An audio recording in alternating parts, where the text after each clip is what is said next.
afternoon, everyone. I'm John Becker. I'm the Madison County Board Chairman. And moments ago, you heard the governor say that the Central New York region can now begin Phase 2.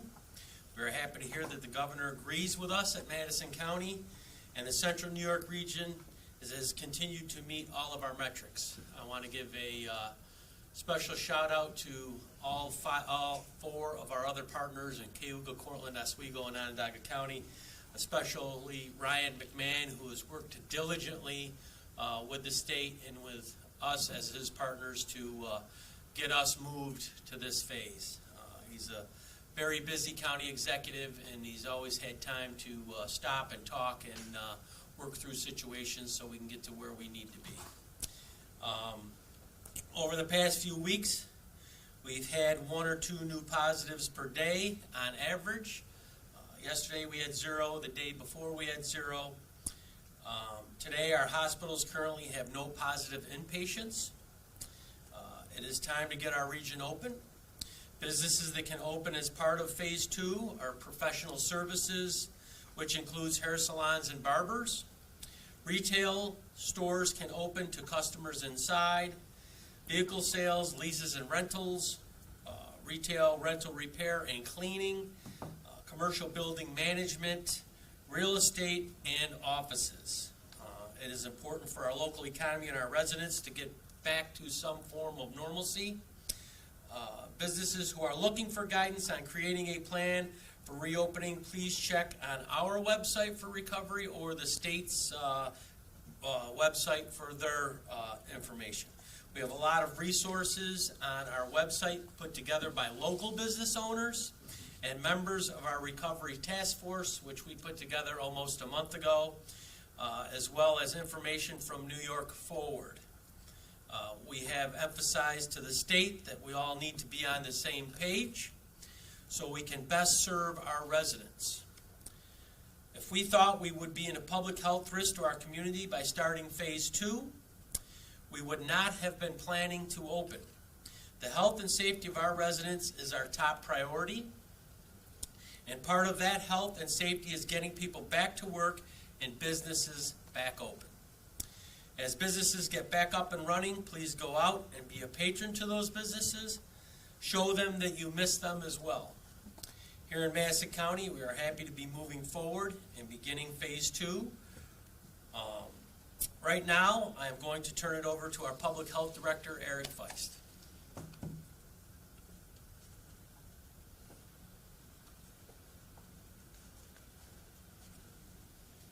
Thank you, Mr. Chairman. Good afternoon. I'm going to go ahead and start with our numbers. We are going to be reporting our numbers a little differently, starting today going forward as we move toward recovery and reopening. We will only be reporting the positive, the recovered numbers, the active cases, and the death on a daily basis. So saying that, I'll go with that information. As of today, we've had a total of 342 positive residents. Of those, 285 have recovered. Unfortunately, we've had those 10 deaths, and we currently have 47 people, active cases in Madison County. As I mentioned, as we move forward, we're going to report those on a daily basis, but we also will be providing additional information on our recovery webpage, where we'll provide additional data as well as graphics on how Madison County is meeting the New York State metrics for reopening.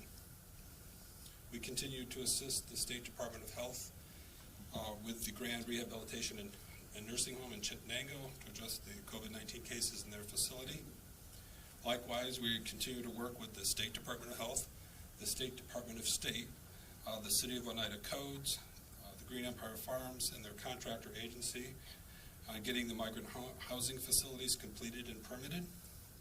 Green Empire Farms is working towards completion of the 2 new dorm facilities within the time frame that we had stated.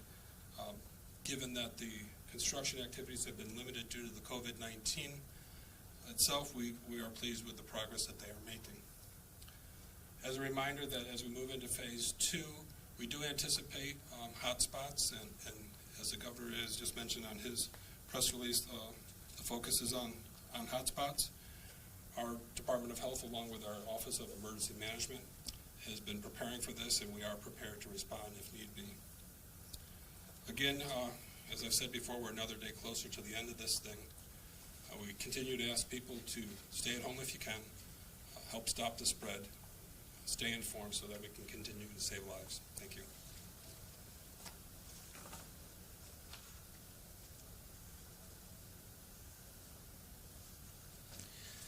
Again, as Eric has, our public health director has stated, you can only keep yourself safe, stay 6 feet away, keep your face coverings on, and if you're not comfortable going into a situation, don't put yourself in it. Take some personal responsibility.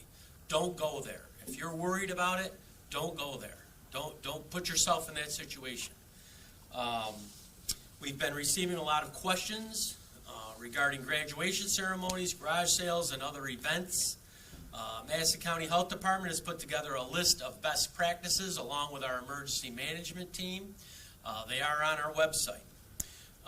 We just ask people to be safe and smart when you're out doing things. You can find that all on our website.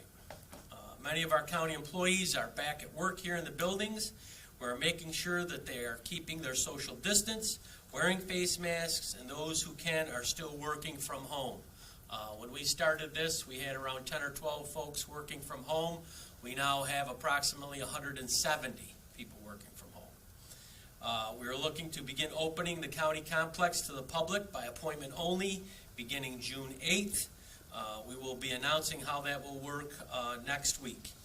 And I want to thank the residents of Madison County for doing the things that we've asked with their face coverings and social distancing. And I want to give a particular shout out to all of our employees who have worked diligently through this crisis to get us to where we are today. Phase 2 is a significant milestone. We're looking forward to Phase 3 and Phase 4, where hopefully we will get back to some sense of normalcy with our whole lives versus coming out in phases. I did talk to the governor's office this afternoon before the press conference, and they've assured me that communication will be more forthcoming as we head into Phase 3 and Phase 4. And with that, I'll open it up for questions. You certainly, I don't think we're maybe expecting to be hearing that from the governor.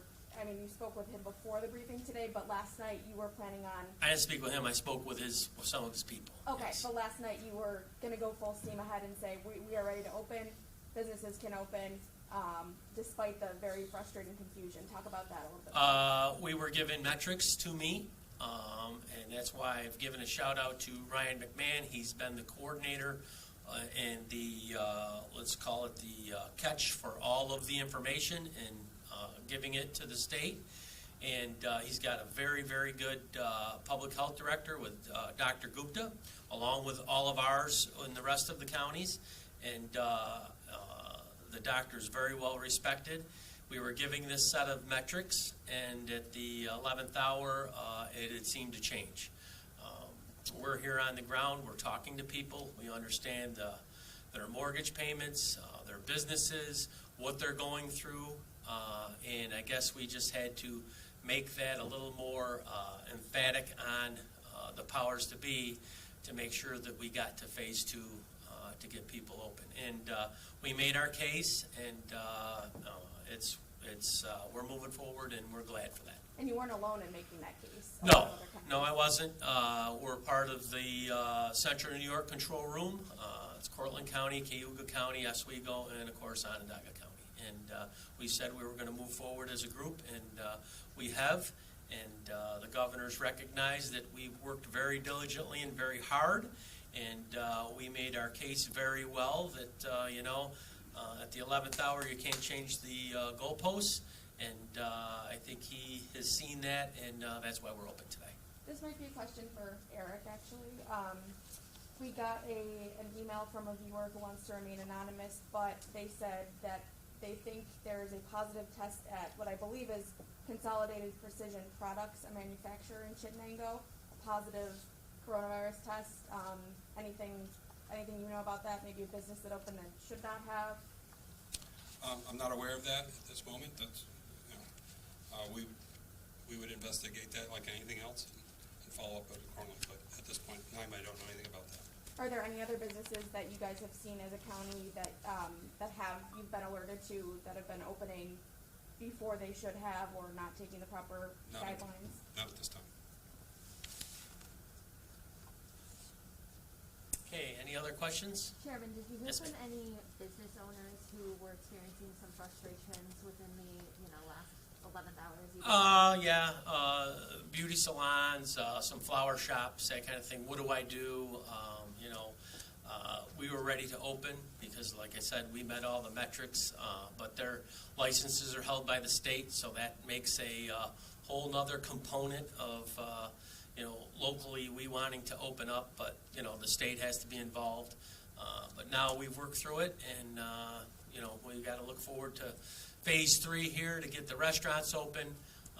When I was on the call with the governor's office, I was pretty emphatic about our restaurants. We need to get them open, to get some outside seating, maybe outside seating, and 25% inside. Maybe we can start that before the next 2 weeks, and then shortly after that, maybe 50% inside with a late phase 3, early phase 4 opening of our restaurants. That's our third largest generator of sales tax here in Madison County. So I'm sure in New York City and throughout the state, it's a very large factor in the state's budget for sales tax. We don't just look at the sales tax. We've got to keep people safe. And as I said, only you can keep yourself safe. If don't feel safe going into a situation, don't put yourself there. That's plain and simple. Any words of encouragement for those business owners, who are going through a roller coaster of emotions? Today we've opened. Get on the website, fill out your paperwork, and get rolling. Get cutting hair and give out some haircuts. I know probably the lines are going to go around the block. There's a lot of people waiting for haircuts and to get their hair done. I know my wife is all worked up about her gray hair, so she needs to get that taken care of. So I'll get killed for that one. So If we could go back once more just to Green Empire Farms and the nursing home in Chittenango. Are you? Oh, hold on one second. Now, that's the name of it is Green Empire Farms, and I was called by a farmer last week. They are not a farm. They are a greenhouse. So we'll set that record straight on that. They were pretty insulted that, they grow things under glass, which is a greenhouse, and they're not out in the fields picking rocks and all that kind of thing like regular farmers. So, Okay. All right. Well, at the greenhouse Yes. and at the Grand in Chittenango, where we've seen 2 kind of really big outbreaks, all under the same, in the same county lines here, are you satisfied as a supervisor with how things have been handled? Do you think more should have been done? No, I'm 100% satisfied with the way our public health director and his team have handled things. I think there's been a lot of sensationalism over this, a lot of hype. I think there's maybe one case left over there, one positive. Eric can answer that question. The Grand is a whole nother kettle of fish, we'll call it. That is the state's responsibility. They're in charge of nursing homes. They've tried to get us worked in there. I know Eric had called them early on, probably 3 weeks ago, to offer them test kits. They said they had to check with corporate headquarters before they were going to test, and that's the sticking point with nursing homes that are run by corporations. I think the state could have done a little bit more. They can be doing a little bit more, but it was our fear all along from 2 months ago, mine and the emergency management director and Eric and our county administrator, that if this gets into one of these homes, it's going to really raise heck with everything, and it obviously has. And do you think the state is only reporting really in their daily tracking numbers the presumed and the confirmed deaths that happen at nursing home facilities? They're not including. I can't answer that. Eric, could you answer that or no? No. That's a question you have to ask. Yep. So, okay. Anybody else have any questions? No? Okay. Thank you very much. Appreciate it.